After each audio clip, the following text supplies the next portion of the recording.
Good evening, welcome to carrier point. మీరు BTech చదవాలనుకుంటున్నారా? బీటెక్లో ఏ branch తీసుకుంటే బాగుంటుంది, వీటి గురించి తెలియజేయడానికి మనతో పాటు సుధాకర్ రావు గారు, director branding of ICFAI group ఉన్నారు. వారిని అడిగి మరిన్ని విషయాలు తెలుసుకుందాం. హలో అండి. హలో అండి. సో ఇక్ఫై గురించి చెప్పండి. ICFAI when it has started, ఇంకా ఎడ్యుకేషన్ రంగంలో ఇక్ఫై పాత్ర ఏంటి? ఇక్ఫై తన సుదీర్ఘమైనటువంటి ఈ చరిత్రలు అంటే ఒక 1984 నుంచి స్టార్ట్ అయ్యి ఇప్పటికి ఒక 31 ఇయర్స్. ఈ 31 ఇయర్స్లో ఎడ్యుకేషన్ వాల్యూస్ మీద ఫోకస్ చేస్తూ మనము స్టార్ట్ చేయడం జరిగింది. అలా స్టార్ట్ చేసినప్పుడు ఇన్స్టిట్యూట్స్ మనం హైదరాబాద్ నుంచి మొదలుపెట్టి అన్ని రాష్ట్రాల్లోనూ మన విద్యాసంస్థలను ఎస్టాబ్లిష్ చేశాము. రాను రాను మనం యూనివర్సిటీస్, ఒక 11 యూనివర్సిటీస్ భారతదేశంలో మనం ఎస్టాబ్లిష్ చేయడం జరిగింది. అవి చేసిన తర్వాత ఈ రోజుకి మనకి క్యాంపస్లోనూ, అంటే క్యాంపస్ ఎడ్యుకేషన్, అలాగే దూర విద్యలో కూడా మనకి ఎడ్యుకేషన్ కొనసాగుతూ ఉంది. అన్నీ కలిపి మనకు 1,20,000 మంది విద్యార్థులు అంటే ఎనీ టైం మన ఆన్ రోల్స్ ఉంటారు. హయ్యర్ ఎడ్యుకేషన్ స్పేస్ మనం తీసుకున్నట్టయితే ఉన్నత విద్యారంగంలో ఇక్ఫైకి ఉన్న పేరు, ఇక్ఫైకి ఉన్న విలువలు, ఇక్ఫైకి ఉన్న ఇమేజ్, ఎవరైతే కార్పొరేట్స్ మన విద్యార్థులను రిక్రూట్ చేసుకుంటారో అదేవిధంగా వాళ్ళు రిక్రూట్ చేసుకున్న తర్వాత వాళ్ళ పెర్ఫార్మెన్స్ కార్పొరేట్లో ఎలా ఉంది అనేది మనం గమనిస్తే we will be standing in the top 1 or 2. But 30 years పట్టిందనమాట మనం ఆ స్టేజ్కి రావడానికి. అండ్ ఆ విలువలను కాపాడుతూ వస్తున్నాం కాబట్టి జాతీయ స్థాయిలోనూ అంతర్జాతీయ స్థాయిలోనూ కూడా మనకు మంచి పేరు, అలాగే రికగ్నిషన్, మన విద్యార్థులు అక్కడ హైయర్ ఎడ్యుకేషన్స్కి వెళ్ళడము, అక్కడ కూడా ఎంప్లాయ్మెంట్ తీసుకోవడము, బాగా రాణించడము, ఇవన్నీ జరుగుతూ ఉన్నాయి. So ICFAI is known for the campus placements.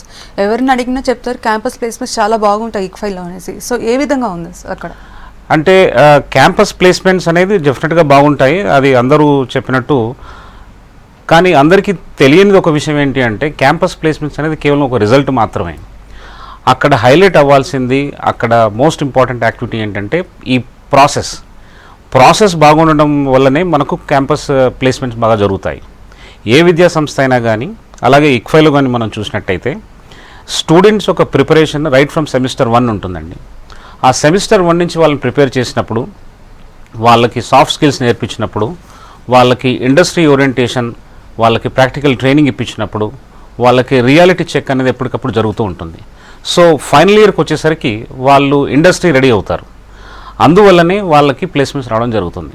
రెండవది ఏంటంటే ప్రాజెక్ట్ ఏదైతే ఉంటాయో మనకి సమ్మర్ ఇంటర్న్షిప్ ప్రోగ్రామ్స్ లేదా ఇతర ప్రాజెక్ట్స్ ఏవైతే ఉంటాయో అవి రియల్ ప్రాజెక్ట్స్ ఉంటాయి అన్నమాట.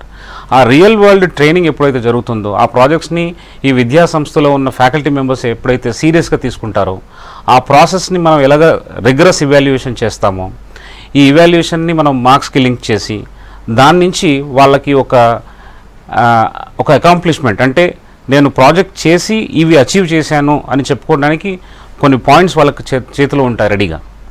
అలా చేయడానికి ఆ ప్రాసెస్ ఎంతో తోడ్పడుతుందన్నమాట.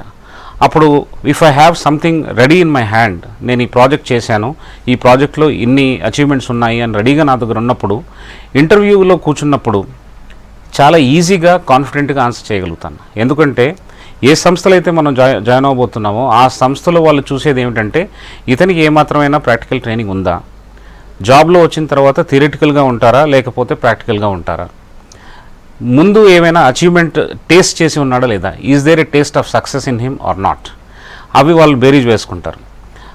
దానికి వాళ్ళకు ఒక 5 minutes సమయం ఉండొచ్చు ఇంటర్వ్యూలో, లేకపోతే 10 నిమిషాలు సమయం ఉండొచ్చు. ఆ సమయంలోనే వాళ్ళని అసెస్ చేయాలి. వాళ్ళు అసెస్ చేయాలి అని అంటే ఇంటర్వ్యూలో మాట్లాడడానికి నా దగ్గర ఒక 4-5 పాయింట్స్ ఉండాలి.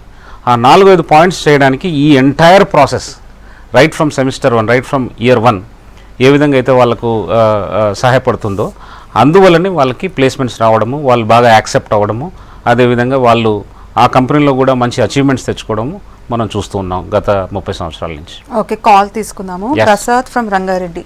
Hello madam. గుడ్ ఈవినింగ్ అండి. Good evening madam. సార్తో ఒక డౌట్ అడగాలి మేడం. అడగండి, మీ క్వశ్చన్ అడగండి.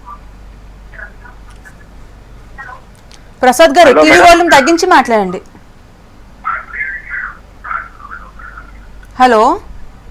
Hello madam. సార్ మా అబ్బాయి ఇంటర్మీడియట్ సెకండ్ ఇయర్ చదివాడు మేడం. ఓకే. తర్వాత బైపీసీ గ్రూప్ తో చేశాడు, కానీ చెప్పండి ప్రసాద్ గారు. గ్రూప్ తో చేసిన తర్వాత మన బ్రిడ్జ్ కోర్స్ చేశాడు మేడం మ్యాథ్స్ తో. మళ్ళీ బ్రిడ్జ్ కోర్స్ చేసిన తర్వాత ఈ బయోటెక్నాలజీ వచ్చే ఛాన్స్ ఉంది సార్. అట్లా ఏమన్నా జైన్ అయితే సిబిఐటిలో కానీ శ్రీనిధిలో కానీ ఇంకో దగ్గర ఏదైనా వస్తే బెనిఫిట్ ఎట్లా సార్? డౌట్ అది అర్థం కావట్లేదు సార్ మాకు కోర్స్ అది మీరు ఈ స్క్రీన్ మీద ఉన్న నెంబర్స్ మీరు ఒకసారి ఫోన్ చేయండి, మా సిబ్బంది వాళ్ళు మీకు హెల్ప్ చేస్తారు. ఎందుకంటే దాన్ని కొంచెం అసెస్ చేయాలి, యాక్చువల్గా ఏం చదివారు, ఏం క్రెడిట్స్ ఉన్నాయి, వాళ్ళ పాయింట్స్ ఏంటి, మార్క్స్ ఏంటి ఒకసారి చూసి మేము మీకు కరెక్ట్గా అడ్వైజ్ ఇవ్వగలుగుతాం. అదేవిధంగా ఇక్ఫైలో జాయిన్ అవ్వాలనుకుంటే మాకున్న ప్రోగ్రామ్స్ని బట్టి బీటెక్, బీబీఏ ఎల్ఎల్బి ఇలాంటి ఇతర ప్రోగ్రామ్స్ ఉంటాయి. వాటి గురించి కూడా మీకు ఒక స్పెసిఫిక్ ఇన్ఫర్మేషన్ వస్తుంది. సో స్క్రీన్ మీద ఉన్న నెంబర్స్కి మీరు ఫోన్ చేయండి. థ్యాంక్ యూ ప్రసాద్ గారు. ఓకే, సో బీటెక్ ప్రోగ్రామ్స్ గురించి చెప్పండి. Compare to other engineering colleges ICFAI గ్రూప్లో బీటెక్ ప్రోగ్రామ్స్ డిఫరెంట్గా ప్లాన్ చేశారు. సో దాని గురించి చెప్పండి. మేము బీటెక్ ప్రోగ్రామ్ ఫస్ట్ స్టార్ట్ చేసినప్పుడు దాన్ని ఇక్ఫై టెక్ అని పిలిచాం. ఎందుకంటే ఒక కొత్త కరికులం, ఒక కొత్త ప్రాక్టికల్ ఓరియంటేషన్ ఉన్న ఇంజనీరింగ్ ప్రోగ్రామ్గా మేము దీన్ని స్టార్ట్ చేయాలనుకున్నాము. ఎందుకంటే ఎంతోమంది ఇంజనీర్స్ చూస్తున్నాం మనం, ఎన్నో కాలేజెస్ ఉన్నాయి, వేల మంది విద్యార్థులు, లక్షల మంది విద్యార్థులు యాక్చువల్లీ ప్రతి ఇయర్ గ్రాడ్యుయేట్ అవుతున్నారు. మనం ఏ విధంగా డిఫరెంట్గా ఉండాలి అని అంటే we have to actually do some justice to the society. ఆ వచ్చే విద్యార్థుల్ని తక్కువ సంఖ్యలో తీసుకొని క్వాలిటీని బాగా ఎక్కువగా ఇంప్రూవ్ చేసి వాళ్ళకి ప్రాక్టికల్ ట్రైనింగ్ ఇచ్చి, అంటే మన దగ్గర ఇక్ఫైలో ఇంజనీరింగ్లో ప్రాజెక్ట్ వర్క్ వచ్చేసి 7.5 months డ్యూరేషన్ ఉంటుందన్నమాట. అది వేరే ఏ విద్యా సంస్థలో ఉండదు. మేము అలా ఒక యూనిక్ పాయింట్ పెట్టామన్నమాట. అదేవిధంగా మనకు వచ్చే ఫ్యాకల్టీ మెంబర్స్ ఇండస్ట్రీ ఎక్స్పీరియన్స్, అదేవిధంగా అకాడమిక్ ఎక్స్పోజర్ కలిసిన వాళ్ళు ఉంటారు. పిహెచ్డి వాళ్ళు మన విద్యార్థులకి టీచింగ్ చేస్తూ ఉంటారు అన్నమాట. అయితే ఇలాంటి పాయింట్స్ అన్నీ ఎస్టాబ్లిష్ చేసి వాళ్ళకి ల్యాబ్ వర్క్ చాలా సీరియస్గా తీసుకొని దాని కరికులంలో ఎంబెడ్ చేసినప్పుడు రిజల్ట్స్ బాగా వచ్చాయన్నమాట. అండ్ సాఫ్ట్ స్కిల్స్ ప్రోగ్రామ్ మనం Day 1 నుంచి స్టార్ట్ చేస్తాం. చాలా వరకు కాలేజెస్లో ఏం చేస్తారంటే సాఫ్ట్ స్కిల్స్ అనేది ఇంటర్వ్యూ ముందు ఒక 2-3 రోజులు ఏదో ఎక్స్పోజర్ ఇప్పించేసి గ్రూమింగ్, మీరు ఇంటర్వ్యూలో ఎలా కూర్చోవాలి, సూట్ వేసుకొని కూర్చోవాలి, ఇలా స్ట్రైట్గా చూసి మాట్లాడాలి. But that will not work. You have to actually start from Day 1. అది మనం స్టార్ట్ చేసి చూపించాము, అందుకే రిజల్ట్స్ చాలా బాగున్నాయి. సో జనరల్గా ఇప్పుడు ప్రతి ఏ కోర్స్ చదివినా కూడా తర్వాత జాబ్ చేయాలనేసి చాలా మంది అదే అనుకుంటారు. కొంతమంది ఓన్ బిజినెస్ సెటప్ చేసుకోవాలనుకుంటారు. సో జాబ్స్కి వచ్చేసరికి కంప్లైంట్ ఏంటంటే జాబ్స్ లేవని స్టూడెంట్స్ అంటారు. జాబ్స్ మా దగ్గర ఉన్నాయి కానీ మీ దగ్గర స్కిల్స్ లేవనేసి కంపెనీస్, ఇండస్ట్రీస్ చెప్తున్నారు. సో మీరు Day 1 నుంచి సాఫ్ట్ స్కిల్స్ ట్రైనింగ్ ఇస్తున్నారు, ప్లస్ ఇండస్ట్రీ కరికులం ప్రకారం ప్లాన్ అవుట్ చేశారు. సో ఇది ఎలా పాసిబుల్ అయింది? ఇది ఎలా పాసిబుల్ అవుతుందంటే ప్రతి విద్యా సంస్థకి ఒక ఫిలాసఫీ ఉండాలి. ఆ ఫిలాసఫీ చాలా క్లియర్గా కూడా ఉండాలి. ఏంటంటే, are you preparing the student for a job or are you preparing the student for career and life? అంటే నేను జాబ్ 1 నుంచి జాబ్ 2 నుంచి జాబ్ 3 వరకు, జాబ్ 4 వరకు కరెక్ట్గా రాణించగలిగితే అది ఒక కెరియర్ అవుతుంది నాకు. లేదా ప్రతి జాబ్ తర్వాత నేను దిక్కులు చూస్తున్నాను, నేను భయపడుతున్నాను, నెక్స్ట్ ఏ జాబ్ వస్తుందో అని తెలియకుండా ఉండడము, అది సరిగ్గా ఇన్స్టిట్యూట్ వాళ్ళని prepare చేయకపోవడమే. The responsibility has to be taken by the institute. If the student is searching for jobs after job 1 or job 2 or job 3, we are preparing student for career. అంటే ఆ life skills, soft skills, ఇండస్ట్రీలో ఎలా తట్టుకోవాలి, ఎలా నిలబడాలి, how to become tough in life, and మనం నేర్చుకున్న డొమైన్లో, for example I'm in mechanical ఇంజనీరింగ్లో లేకపోతే సివిల్ ఇంజనీరింగ్లోనూ ఆ డొమైన్ స్కిల్స్ కూడా ప్రాక్టికల్ ఓరియంటేషన్ ఇచ్చి వాళ్ళకి నేర్పించడం, దానివల్ల ఏమవుతుందంటే వాళ్ళు బాగా రాణిస్తారు. ఇది ఇది ఇది ఎందుకు పాసిబుల్ అవుతుందంటే మేనేజ్మెంట్లో, అంటే ఆ విద్యా సంస్థలో ఉన్న మేనేజ్మెంట్కి క్లారిటీ ఉండాలి. నేను ఇంతకుముందు చెప్పాను ఫిలాసఫీ క్లియర్గా ఉండాలని. ఫిలాసఫీ క్లియర్గా ఉన్నప్పుడు ఈ ఎగ్జిక్యూషన్ చాలా క్లియర్గా ఉంటుంది. రెండో విషయం ఏంటంటే జాబ్, కెరీర్ గురించి చెప్పాను. మనం కెరియర్ కొరకు వాళ్ళని ప్రిపేర్ చేస్తున్నాము. ప్రిపేర్ చేయడంతో పాటు వాళ్ళకి ఇచ్చే ఇన్పుట్స్ కూడా కరెక్ట్గా ఉండాలి. ఈరోజు మనకు ప్రాజెక్ట్ వర్క్ ఎక్కడ దొరుకుతుంది అంటే పిల్లలు 2nd year అయిపోయిన తర్వాత ప్రాజెక్ట్ వర్క్ వెళ్ళాల్సి వచ్చినప్పుడు ఆ ప్రాజెక్ట్ వర్క్ వాళ్ళే వెతుకుంటున్నారా లేకపోతే విద్యా సంస్థలో ఉన్న మేనేజ్మెంట్ వాళ్ళకు వెతికిస్తుందా? మనకి ఇక్ఫైలో ఏంటంటే అంతా ఇన్స్టిట్యూట్ ఆర్గనైజ్ చేసి ఇస్తాను. ప్రతి స్టూడెంట్ వెనకాల ఒక ఫ్యాకల్టీ గైడ్ ఉంటారు. ఆ ఫ్యాకల్టీ గైడ్ వీళ్ళని తీసుకెళ్ళి కంపెనీ గైడ్కి పరిచయం చేస్తారు. ప్రతి వీక్, అంటే ఆ ఇంటర్న్షిప్ ప్రోగ్రామ్ జరుగుతున్న రోజులు ప్రతి వీక్ ఒక అసెస్మెంట్ రిపోర్ట్ వస్తుంది. ఆ అసెస్మెంట్ రిపోర్టు స్టూడెంట్ని ఏ విధంగా అయితే అసెస్ చేస్తామో అదేవిధంగా ఫ్యాకల్టీ మెంబర్ని కూడా అసెస్ చేస్తాం. అంటే వాళ్ళిద్దరూ కలిసి ప్రాజెక్ట్ చేస్తున్నట్టు లెక్క సంస్థకు సంబంధించి. దానివల్ల మనం ఏం చేస్తున్నామంటే రియల్ ప్రాజెక్ట్ చేయిస్తున్నాం. చాలామంది కవర్ పేజీలు మార్చేసి ప్రాజెక్ట్ రిపోర్ట్ సబ్మిట్ చేయడం ఇతర కాలేజీల్లో మనం చూస్తూ ఉంటాం. అలాంటి జరగకూడదు. అలా జరిగినప్పుడు ఈ విద్యారంగానికి మనం ఎంతో డిస్సర్వీస్ చేసినట్టు. అలా జరగకుండా ఉండాలంటే మనకు ఒక రోబస్ట్ సిస్టమ్ ఉండాలి. ఆ రోబస్ట్ సిస్టంలో భాగంగానే ఈ ఇవాల్యుయేషన్లో టీచరు స్టూడెంట్ని ఒక లెవెల్లో పెట్టి ఇవాల్యుయేట్ చేస్తున్నాము. అప్పుడు కంపెనీ గైడ్ కూడా చాలా హ్యాపీగా మనల్ని రిసీవ్ చేసుకొని మనకు టైం ఇచ్చి మనకు చాలా ఇన్పుట్స్ ఇచ్చేసి వాళ్ళకు కూడా ఉపయోగపడేటట్టు ఆ ప్రాజెక్ట్ వర్క్ని రూపుదిద్దుతారనమాట. సో అలా చేశారు కాబట్టి మనకు అది వర్కౌట్ అయింది. Otherwise it's not easy. ఆ evaluation, rigorous assessment year after year, అంటే ఈ ప్రాజెక్ట్ వర్క్ చేసినన్ని వీక్స్ చేస్తుంటాము, అది ఒక సంవత్సరం కాదు, ప్రతి సంవత్సరం అలా చేస్తూ ఉండాలి. అలా చేసి ఇండస్ట్రీ వాళ్ళ మెప్పు పొంది వాళ్ళకి కెరియర్ ఇప్పిస్తే అప్పుడు మనం we have done our duty.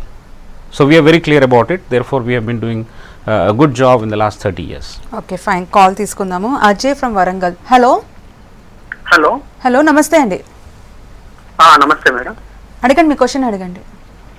అయితే మా తమ్ముడు ఇప్పుడు 2000 ఇప్పుడు ఎంసెట్ రాసిండు రీసెంట్లీ. ఓకే. అయితే మా తమ్ముడికి ఏ గ్రూప్ లో చేస్తే బాగుంటది సివిల్ తెలుసుకోవడానికి. ఓకే. సో ఏ గ్రూప్ తీసుకుంటే, ఏ బ్రాంచ్ తీసుకుంటే బెటర్ అనేసి అడుగుతున్నారు. బ్రాంచ్ ఏది తీసుకుంటారనేది అతని ఇంట్రెస్ట్ని బట్టి వెళ్ళాలండి. యాక్చువల్గా ఇప్పుడు సివిల్ ఇంజనీరింగ్ రంగంలో కూడా మంచి అవకాశాలు ఉన్నాయి. ఎందుకంటే ఇన్ఫ్రాస్ట్రక్చర్ పైన ఎక్కువ ఫోకస్ ఉంది. ఆ ఫోకస్ని బట్టి మనం ఆపర్చునిటీస్ చాలా ఉన్నాయని తెలుసుకోవచ్చు. ఎందుకంటే గవర్నమెంట్ ఇప్పుడు ఎన్నో ఇన్ఫ్రాస్ట్రక్చర్ ప్రాజెక్ట్స్కి స్టార్ట్ చేస్తాం. అదేవిధంగా ప్రైవేట్ రంగంలో కూడా ఎన్నో ఆపర్చునిటీస్ ఉన్నాయి, ఇండియాలోను అబ్రాడ్లోను. సో సివిల్ ఇంజనీరింగ్ ఏమాత్రము తక్కువ అని అనుకోకూడదు ఒక క్షణం కూడా. సో కానీ ఆ విద్యార్థికి ఏ రంగంలో ఇంట్రెస్ట్ ఉందో ఒకసారి మీరు చూసుకొని దాని ప్రకారం మీరు వెళ్తే బాగుంటుంది. మీరు అదేవిధంగా ఇక్ఫై కౌన్సిలింగ్ సెంటర్కి ఒకసారి మీరు ఫోన్ చేసినట్టయితే లేకపోతే విజిట్ చేసినట్టయితే మీకు ఇంకా డీటెయిల్గా అసెస్ చేసి క్లియర్గా ఆన్సర్ చెప్తాము. సో ఇక్ఫైలో జాయిన్ అవ్వాలంటే ప్రాసెస్ ఏంటి? It is affiliated to Osmania or JNT or it is a autonomous university? ICFAI is a deemed university in Hyderabad. So it is approved by UGC and it is accredited by NAC. మనకి NACలో 3.43 points వచ్చాయన్నమాట, over 4. ఆ scale 1 to 4 స్కేల్లో మనకి 3.43 marks వచ్చాయన్నమాట NAC రేటింగ్లో. What it means is across the country మన deemed university ఒక top 13-14 ర్యాంక్లో ఉంటుందన్నమాట. అన్ని యూనివర్సిటీస్ కలిపితే, ప్రభుత్వ రంగ ప్రైవేట్ రంగ యూనివర్సిటీస్ అన్నీ కలిపి వాళ్ళ యొక్క పెర్ఫార్మెన్స్ని అసెస్ చేసినప్పుడు ఈ రేటింగ్కి అర్థం ఏమిటి అంటే మనం ఒక 13-14 ర్యాంక్లో ఉంటాం. అదేవిధంగా మనం తెలంగాణలోను ఆంధ్రప్రదేశ్లోను కలిపి చూసుకున్నట్టయితే, ప్రభుత్వ రంగ యూనివర్సిటీలు కూడా కలిపి చూసుకున్నట్టయితే, సెంట్రల్ యూనివర్సిటీ ఉంది కంటే హైదరాబాద్లో, హైదరాబాద్ సెంట్రల్ యూనివర్సిటీకి మన యూనివర్సిటీ కంటే కొన్ని మార్కులు ఎక్కువ వచ్చాయి. ఆ తర్వాత ICFAI యూనివర్సిటీ సెకండ్ ర్యాంక్ అనమాట ఈ NAC రేటింగ్లో. సో దాన్ని బట్టి మీకు ఏమర్థం అవుతుందంటే అఫిలియేషన్ అంటే క్వాలిటీని అసెస్ చేసి NAC వాళ్ళు ఇచ్చిన rating is the most important thing. And we are a deemed university approved by UGC. So it's a very independent autonomous body granting degrees in various courses like BTech, BBA LLB, BBA, అదేవిధంగా MBA, PhD, LLM అలాంటి programmes అన్నింటిలో కూడా మనం వాళ్ళని graduate చేస్తున్నాం. So ఇప్పుడు చాలా మటుకు ఇంజనీరింగ్ కాలేజెస్ సరైన ఇన్ఫ్రాస్ట్రక్చర్ లేదు, సరైన ల్యాబ్స్ లేవు అనేసి వస్తున్నాయి. సో ఇక్ఫైలో ఏ విధంగా ఇన్ఫ్రాస్ట్రక్చర్ ఉంది, ల్యాబ్ ఫెసిలిటీస్ ఏ విధంగా ఉన్నాయి, అలాగే ఫ్యాకల్టీ గురించి చెప్పండి. అవునండి, ఈ ల్యాబ్ ఫెసిలిటీస్ కాకుండా, ఇన్ఫ్రాస్ట్రక్చర్ కాకుండా ముఖ్యమైనది ఇంతకుముందు చెప్పినట్టు ఫిలాసఫీ కరెక్ట్గా ఉండాలి. ఇన్ని ఇంజనీరింగ్ కాలేజెస్ ఉన్నప్పుడు మనం ఇంకొక ఇంజనీరింగ్ కాలేజ్ ఎందుకు పెట్టాలి అనే క్వశ్చన్కి ఆన్సర్ దొరికినప్పుడు చాలా బాగుంటుందన్నమాట. ఎందుకంటే ఒక కొత్త రకమైన ఇంజనీర్స్ని మనం తయారు చేయాలనుకున్నప్పుడు, క్వాలిటీ ఇంజనీరింగ్ విలువలు మనం కాపాడాలనుకున్నప్పుడు డెఫినెట్గా దానికి సరిపోను ఇన్ఫ్రాస్ట్రక్చరు, ల్యాబ్స్ అయితేనే కానీ వేరే ఇతర ఇన్ఫ్రాస్ట్రక్చర్ అయినా కానీ మనం సమకూర్చుకుంటాం. ఫర్ ఎగ్జాంపుల్ ఇక్ఫైలో ఒక పాలసీ ఉందండి. మనం ఒక కాలేజ్ స్టార్ట్ చేయాలి. కాలేజ్ స్టార్ట్ చేయాలంటే ఫస్ట్ ఇన్ఫ్రాస్ట్రక్చర్ ఎస్టాబ్లిష్ చేస్తాం, తర్వాత హార్డ్ ఇన్ఫ్రాస్ట్రక్చర్, తర్వాత సాఫ్ట్ ఇన్ఫ్రాస్ట్రక్చర్, పీపుల్. సాఫ్ట్ అంటే పీపుల్ వస్తారు, అంటే ఫ్యాకల్టీ మెంబర్స్ వస్తారు, ఆ తర్వాత సపోర్ట్ స్టాఫ్ వస్తారు. అందరూ వచ్చిన తర్వాత we will release an advertisement of notification. మేము ఈ ప్రోగ్రామ్ రన్ చేస్తున్నాము, అర్హులైన విద్యార్థులు వచ్చి అప్లై చేసుకోవచ్చు అనేది మనం అప్పుడు అనౌన్స్ చేస్తాం. మనం మిగతా జనరల్గా ఏం చూస్తామంటే ముందు స్టూడెంట్స్ వచ్చిన తర్వాత వాళ్ళు ఆ ల్యాండ్ కొనడమో బిల్డింగ్ రెంట్కి తీసుకోవడమో అలా చేస్తుంటారు. ఆ తర్వాత ఫ్యాకల్టీ మెంబర్స్ని రిక్రూట్ చేస్తారు. మనదంతా కంప్లీట్లీ రివర్స్. ఎందుకంటే మన ఫిలాసఫీ క్లియర్, వాల్యూస్ చాలా ఇంపార్టెంట్. ఈ వాల్యూ బేస్డ్ ఎడ్యుకేషన్ లేకపోతే మనము just because we take fees we can't hand out degrees to students. So అది మనం గుర్తుపెట్టుకొని చాలా బాగా చేస్తుంటాం. రెండవది, ఈ ఫ్యాకల్టీ మెంబర్స్లో నాణ్యత ఏ విధంగా పెంపొందించవచ్చు అంటే ఫ్యాకల్టీ సెలక్షన్ ప్రాసెస్ చాలా రిగరస్గా ఉంటుంది. ఆ రిగరస్ సెలక్షన్ ప్రాసెస్లో వాళ్ళకున్న డొమైన్ స్కిల్స్ వాళ్ళని ఒక డెమో క్లాస్ ద్వారా తీసుకోవడం జరుగుతుంది. అలాగే వాళ్ళ అసెస్మెంటు ఒక సీనియర్ ప్యానెల్ ఆఫ్ అకాడమిషియన్స్ ద్వారా జరుగుతుంది. అలాగే ఆ ప్యానెల్లో గవర్నమెంట్ ప్రొఫెసర్స్ కూడా ఉంటారు. అంటే మాది ప్రైవేట్ డీమ్డ్ యూనివర్సిటీ. మా డీమ్డ్ యూనివర్సిటీలో ఫ్యాకల్టీ సెలక్షన్కి మేము ఉస్మానియా యూనివర్సిటీలో ఉన్న ప్రొఫెసర్స్ని కూడా ప్యానెల్ మెంబర్స్గా చేసుకొని ఆ సెలక్షన్ ప్రాసెస్ని ఏమాత్రము బయాస్డ్గా లేకుండా ఇండిపెండెంట్గా అది మనం వాళ్ళని సెలెక్ట్ చేసుకుంటాం. ఎందుకంటే క్వాలిటీ ఫ్యాకల్టీ మెంబర్స్ రావాలి కాబట్టి. సో ఆ ప్రాసెస్ మనం గత 20-25 సంవత్సరాల నుంచి మనం ఫాలో అవుతున్నాం కాబట్టి it is giving us very nice results. Okay, so corporate partnerships గురించి చెప్పండి. కార్పొరేట్ పార్ట్నర్షిప్స్ అంటే హయ్యర్ ఎడ్యుకేషన్లో పార్ట్నర్షిప్స్ లేకుండా మనం ముందుకెళ్ళలేము. మనకేంటంటే వర్చ్యూసా అనే సాఫ్ట్వేర్ ఆర్గనైజేషన్తో మనకి ఒక MOU సైన్ అవ్వడం జరిగింది రీసెంట్లీ. అదేవిధంగా we have partnerships with IBM, Microsoft, Xilinx, అలా విధంగా Mentor Graphics and Pega Systems, ఇలా ఎన్నో సంస్థలతో మనకు ఒక పార్ట్నర్షిప్ ఉంది. ఆ పార్ట్నర్షిప్ వల్ల ఏమవుతుందంటే అకాడమిక్ కొలాబరేషన్స్ జరగడము, రీసెర్చ్ ప్రాజెక్ట్స్ మనకు రావడము, అదేవిధంగా స్టూడెంట్స్కి సమ్మర్ ఇంటర్న్షిప్ ప్రోగ్రామ్స్ రావడము. సో ఈ ఎక్స్పోజర్ అనేది రియల్ వరల్డ్లో జరుగుతుందన్నమాట. So these internships have been these relationships have been forged keeping in mind the practical exposure which is required for students. So compare to other engineering college స్టూడెంట్స్కి ICFAIలో చదివిన స్టూడెంట్స్కి డిఫరెన్సెస్ ఏ విధంగా ఉంటాయి? Number one, the students, the engineers who pass out from ICFAI feel that engineers build the world. Why? Because they have this practical exposure and also the experience to understand the potential of engineers. Number one. Number two, ఇంటర్వ్యూస్లో చాలా బాగా చేస్తారు. అదేవిధంగా foreign యూనివర్సిటీస్లో మనం యూఎస్లో కానీ యూకేలో కానీ చూసినట్టయితే హైయర్ ఎడ్యుకేషన్కి ఎవరైతే వెళ్ళారో వాళ్ళందరూ చాలా బాగా రాణిస్తూ ఉన్నారనమాట. సో దీన్ని బట్టి ఏం చేస్తున్నామంటే మన అకాడమిక్ పొటెన్షియల్, అకాడమిక్ సపోర్ట్ ఏదైతే వాళ్ళకి ICFAI నుంచి వస్తుందో అది చాలా బాగా ఉండడం విత్ ఎవిడెన్స్ మనకు తెలిసింది. రెండవది, ఇండియాలో ఎవరైతే మనకు వర్క్ చేస్తున్నారో ఎంటెక్ కాకుండా వాళ్ళు ప్లేస్మెంట్ తీసుకుంటున్నారో వాళ్ళు కూడా మంచి ఉన్నత స్థాయిలో ఇప్పుడు ఉన్నారనమాట. అంటే for example Wipro, TCS, IBM ఇట్లాంటి ఆర్గనైజేషన్స్ కాకుండా ఫేస్బుక్, గూగుల్ ఇవే కాకుండా ప్రభుత్వ రంగ సంస్థలు సెయిల్, అదేవిధంగా ఇండియన్ ఆర్మీలో కూడా మన వాళ్ళు పనిచేస్తూ ఉన్నారు. సో వైడ్ రేంజ్ ఆఫ్ ఆర్గనైజేషన్స్లో వాళ్ళు ఏ విధంగా అయితే రాణిస్తున్నారో దాన్ని బట్టి మనం ఏం చెప్పుకోవచ్చు అంటే ఇండియన్ ఫీల్డ్కి సరిగ్గా సరిపోయేటట్టు మనం వాళ్ళని తీర్చిదిద్దుతూ ఉన్నాము. మన curriculum is now tested and it is proving very very handy for us. Okay, next call తీసుకుందాము. Hello hello hello good evening అండి. Good evening madam. చెప్పండి, మీ క్వశ్చన్ అడగండి. సార్, నాకు ఎంసెట్లో 15,000 ర్యాంక్ వచ్చింది. ఓకే, అయితే ఏ గ్రూప్ అని వస్తుండొచ్చు, మంచి కాలేజ్ వస్తుందా అని. ఓకే, ప్రదీప్ అండి. ప్రణయ్ సార్. ప్రణయ్, ఓకే. మీకు ఏ గ్రూప్ వస్తుంది కరెక్ట్గా ఇప్పుడు చెప్పలేమండి. ఎందుకంటే we have to check the category and we have to also see what are the different colleges available. అర్థమవుతుందండి? సో దానికి మీకు హెల్ప్ చేయడానికి మీరు మా కాల్ సెంటర్కి ఒకసారి మీరు ఫోన్ చేసినట్టయితే మీ కేసు ఒకటి సపరేట్గా పరిశీలించి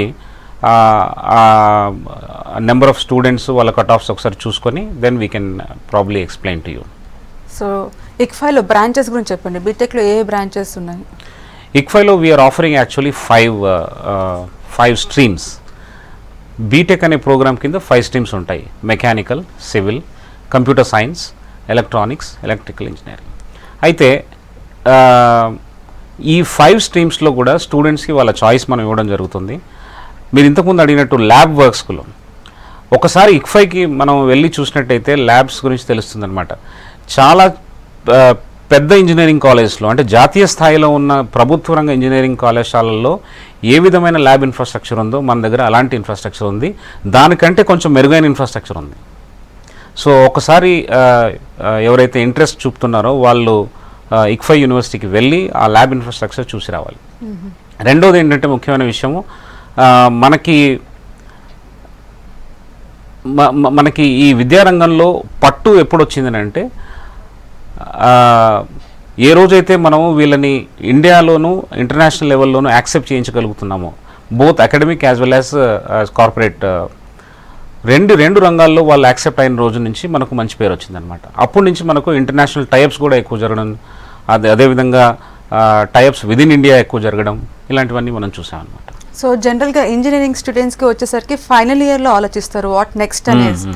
like few people want to write get in to M Tech, or they will write for GRE TOEFL, get in to MS, or they might write CAT for MBA. అలా కాకుండా fourth ఇయర్లో కాకుండా ICFAI is completely different. కాబట్టి మీరు స్టూడెంట్స్కి day 1 నుంచి guidance ఇస్తారా what next అనేసి? అంటే బీటెక్ అయిపోయిన తర్వాత ఏం చేయాలి, మీకు ఏం చేస్తే బాగుంటుంది, మీ కెరీర్ డెవలప్ చేసుకోవడానికి ఇలా బాగుంటుంది, ఇలా చేయకూడదు అనేసి గైడెన్స్ ఏ విధంగా ఇస్తారు మీరు? ఈ క్వశ్చన్ నేను ఒక్క నిమిషంలో ఆన్సర్ చేస్తానండి. దీనికి ముందు మీరు ఇంకో ప్రశ్న అడిగారు. ఇక్ఫై ఇంజనీరింగ్లోకి ఎంట్రీ కావాలంటే we have an all India examination called ATIT, all India test for ICFAI tech. ICFAI tech అంటే మన ఇంజనీరింగ్ కాలేజ్ని మనం ఇక్ఫై టెక్ అని పిలుస్తాము. So all India test for ICFAI tech అది అది ఆల్రెడీ జరిగిపోయింది. ఆ టెస్ట్లో ఉత్తీర్ణులైన వాళ్ళని వాళ్ళ +2 స్కోర్స్ కలిపేసి కంబైన్డ్గా అసెస్మెంట్ చేసి we'll give them the admission offer. అదేవిధంగా వాళ్ళకి మంచి కట్ ఆఫ్ IIT JEEలోను, అదేవిధంగా MSETలోను కూడా మంచి క్వాలిఫైయింగ్ మార్క్స్ ఉన్నప్పుడు ఆ అసెస్మెంట్ కూడా చేసి we take it as recognized and then offer admission. So ఈ 2 స్ట్రీమ్స్ ద్వారా వాళ్ళు మన ఇక్ఫై టెక్లో అడ్మిషన్ తీసుకోవచ్చు బీటెక్ ప్రోగ్రామ్కి. సో ఆల్ ఇండియా టెస్ట్ అనేది కంపల్సరీగా రాయడం చాలా ఇంపార్టెంట్. అది ఎగ్జామ్ ఎప్పుడండి? ఎగ్జామ్ ఆల్రెడీ అయిపోయిందండి. మే నెలలో మనం ఎగ్జామ్ ఆల్రెడీ పెట్టాము. ఇప్పుడు స్టూడెంట్స్ కౌన్సిలింగ్కి వస్తున్నారు. వాళ్ళకి ఈ 18-19 తారీఖు నుంచి 24 తారీఖు వరకు తెలంగాణలోను ఆంధ్రలోను కలిపేసి మనకి ఒక 10 రోజుల కౌన్సిలింగ్ ప్రోగ్రామ్స్ అన్ని జరుగుతూ ఉన్నాయి. ఆ కౌన్సిలింగ్లో వాళ్ళు భాగస్వాములు అయినప్పుడు we will be able to explain to them very clearly where they stand. And of course apply చేసిన వాళ్ళందరికీ రాదు, we will be having a rigorous selection process. కాబట్టి we will explain to them very clearly what are their hopes and where they can join and all those things.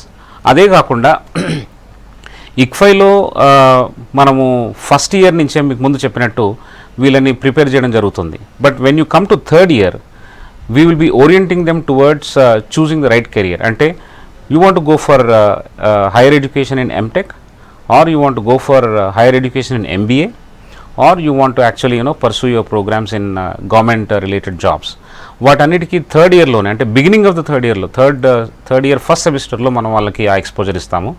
A series of guest lectures, a series of counselling career development centre అని మనకుంది. ఆ career development centre ద్వారా each student will be assessed అనమాట. వాళ్ళని ఒక Matrix లాగా 4 categories లాగా divide చేసి ABCD అని వాళ్ళని ఇండివిజువల్గా అసెస్ చేసేసి వాళ్ళ రిక్వైర్మెంట్స్ని వాళ్ళ స్తోమతను కలిపేసి, అంటే you have to actually map them for their competence and availability of opportunities.